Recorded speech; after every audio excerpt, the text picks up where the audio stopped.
సహనం వహించు. 2 పదాలు, కానీ ఈ పదాల్ని అర్థం చేసుకుంటే చాలా లోతైనవి.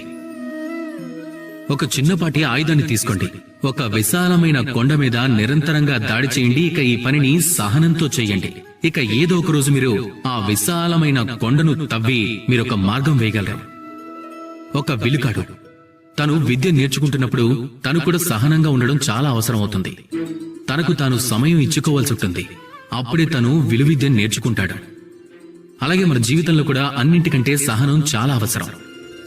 కుటుంబంలో సహనం వహించామంటే మెల్లమెల్లగా ప్రేమ దానికదే పెరుగుతుంది.